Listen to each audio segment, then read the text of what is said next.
So let's dive right in, shall we? Can you believe this mess in Arizona? This mess that the Republicans have foisted upon themselves, that Donald Trump has foisted upon himself. Donald Trump hold the shovel. What's surprising about it? I mean, it is really incredible that you have a law that was like going back to 1864. Yeah.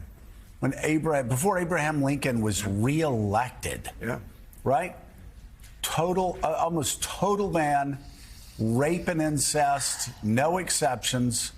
And it just keeps getting worse for women in America, and politically worse for Donald Trump. And you saw he's like, he knows how much trouble he's in. He does. And you think about what this is really all the result of. It's like all of these are judges, Republican appointed judges who were put in these positions. In a lot of these states, I'm not really specifically to this judge in Arizona, but it is the case that this is the result of the Republican pro-life. And yet the state legislatures are afraid to do anything. Right. You look in the Senate, Republicans in the Senate killed the chance to actually ensure that IVF was safe nationwide.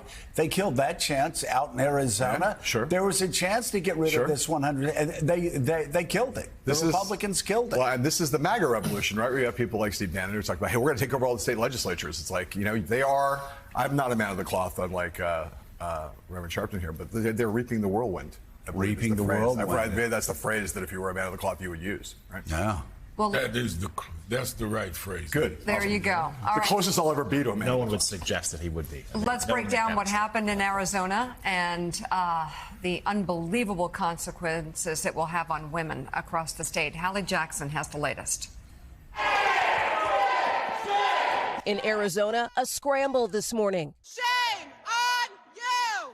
State Republicans choosing not to vote on an effort to repeal the controversial abortion ban yesterday, met with protests on the House floor. Hold the vote! Hold the vote! It comes after the state's Supreme Court reinstated an 1864 law banning nearly all abortions, no exceptions for rape or incest, only for the life of the mother. And doctors who perform the procedure could face prison time. Even after saying he would leave abortion to the states, former President Trump says this goes too far. That'll be straightened out. I'm sure that the governor and everybody else are going to bring it back into reason.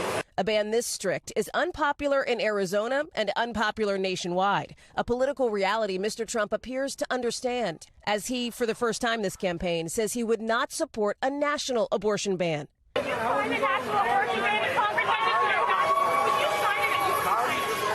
As president, Mr. Trump had backed a national abortion ban at 20 weeks and just last month signaled openness to a ban after 15 weeks. I'm thinking in terms of that, and it'll come out to something that's very reasonable. Now, the former president acknowledging overnight Democrats see a political advantage. The only issue they think they have is on abortion. And now all I say is the states are handling it, and it's totally killed that issue. President Biden argues this is not about states' rights, but women's rights. Our Peter Alexander at the White House. What do you say to the people of Arizona right now who are witnessing a law go in place that dates back to the Civil War era? Elect me. I'm in the 20th century, 21st century, not back then. They weren't even a state. John, you remember 2004. Yes, I do. The Bush campaign. Can't believe now. Things have moved so quickly on marriage equality over the years.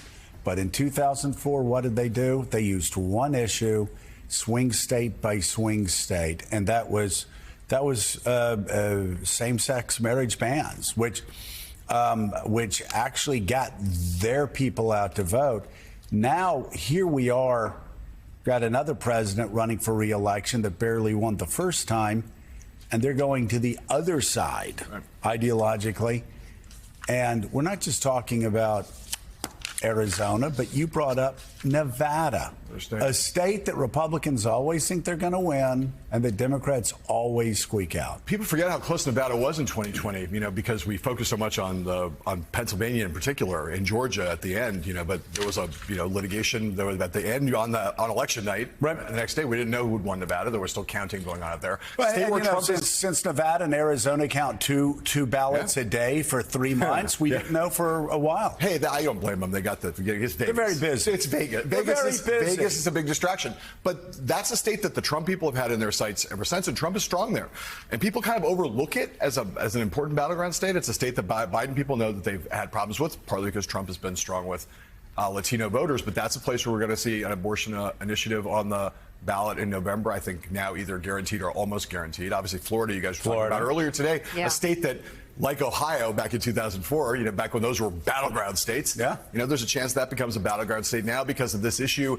The only thing, of course, just to say the obvious, the difference between 2004 is that it was Republicans trying to roll back progress in individual rights. In this case, it's Democrats who are getting the advantage by trying to restore rights that have been stripped away by Republicans. Well, and look at this. Look at this ad right here, because there's a line that we talked about last hour. One of the strongest guarantees any political candidate can make if you vote for him or her. Because of Donald Trump, millions of women lost the fundamental freedom to control their own bodies. And now, women's lives are in danger because of that. The question is, if Donald Trump gets back in power, what freedom will you lose next? Your body and your decisions belong to you, not the government, not Donald Trump. I will fight like hell to get your freedom back.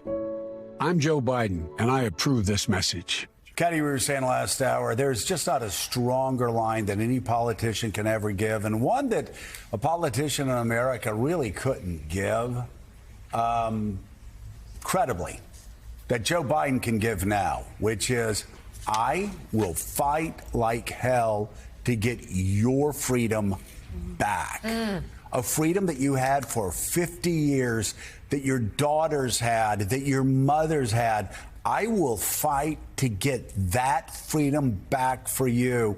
If there's ever been a stronger promise that an American politician has made in my lifetime, I don't know what it is.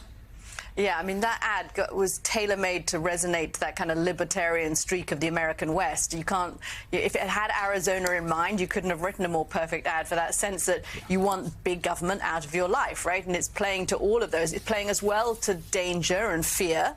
It does seem to be a very effective ad. And let's see if it puts, it's unlikely, I think, Arizona to put Florida in play, to suddenly make Florida a purple state or even a blue state, but it could well, with its, what do we have, a 10,000 vote majority in 2020, it could easily put Arizona, sort of tip it back more into the blue column. Look, it's going to come down to 4 big issues, it looks like, at the moment: abortion, the economy, immigration, and Donald Trump's character. And 2 of those issues play well to Joe Biden, and 2 of those issues play well to Donald Trump. And it's going to be a question in November about what is in people's minds in that moment, and what is the thing that they are most afraid of in that moment that drives those very, very few swing voters who haven't made up their minds yet to pull the lever one way or the other. Hey everyone, MSNBC has a new and improved app. You'll get real-time alerts and analysis, live blogs, in-depth essays, video highlights, and the best 2024 election coverage. Download the new MSNBC app. Here's how to do it. You tap on the App Store on your phone. You hit search on the bottom right corner. You type in MSNBC. You click on the MSNBC app. You click on Get or the cloud icon and enjoy it.